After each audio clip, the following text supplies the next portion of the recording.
മഹാനായ ഷെയ്ഖുൽ ജാമിയെക്കുറിച്ച് കാന്തപുരം ഉസ്താദ് എഴുതിയ അതിമനോഹരമായ വരികൾ.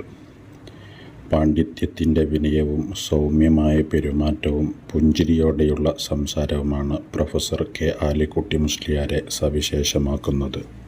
വ്യത്യസ്ത സംഘടനകളിൽ പ്രവർത്തിക്കുമ്പോഴും വ്യക്തിപരമായ അടുപ്പവും പക്വമായ ഇടപെടലും കാത്തുസൂക്ഷിക്കാൻ അദ്ദേഹം പ്രത്യേകം ശ്രദ്ധിച്ചിരുന്നു. സംഘടനാ ഭിന്നത രൂക്ഷമായ ഘട്ടത്തിൽ പോലും നല്ല രൂപത്തിലല്ലാതെ അദ്ദേഹം സംസാരിച്ചിട്ടില്ല. എപ്പോൾ എവിടെ വെച്ച് കണ്ടാലും സലാം പറഞ്ഞ് ബന്ധം പുതുക്കുകയും വിശേഷങ്ങൾ പങ്കുവെക്കുകയും ചെയ്യുന്നത് ഞങ്ങൾക്കിടയിൽ പതിവായിരുന്നു. സമസ്ത ഐക്യത്തിനായി പലപ്പോഴും ഒരുമിച്ചിരുന്ന് സംസാരിച്ചിട്ടുണ്ട്. സുന്നി പ്രവർത്തകർക്കിടയിൽ നിലനിൽക്കുന്ന ഒരുമയും സഹകരണവും സാധ്യമാക്കുന്നതിൽ അദ്ദേഹത്തിൻ്റെ നിലപാടിനും വീക്ഷണങ്ങൾക്കും വലിയ പങ്കുണ്ട് എന്നാണ് ഞാൻ മനസ്സിലാക്കുന്നത്.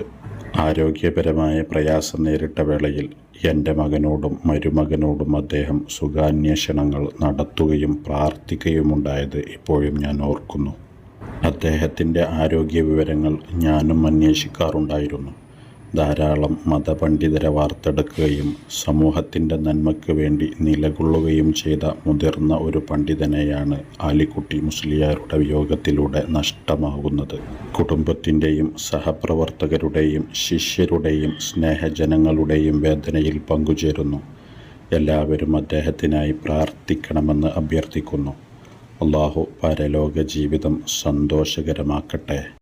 അല്ലാഹു കേരളീയ സുന്നികൾക്കിടയിൽ യോജിപ്പും ഐക്യവും പ്രദാനം ചെയ്യട്ടെ. അതിനുവേണ്ടി പരിശ്രമിക്കുന്ന നേതാക്കന്മാർക്ക് അല്ലാഹു ഖൈർ പ്രദാനം ചെയ്യട്ടെ. ആലിക്കുട്ടി ഉസ്താദിൻ്റെ പദവി അല്ലാഹു ഉയർത്തിക്കൊടുക്കട്ടെ. ആമീൻ യാ റബ്ബൽ ആലമീൻ.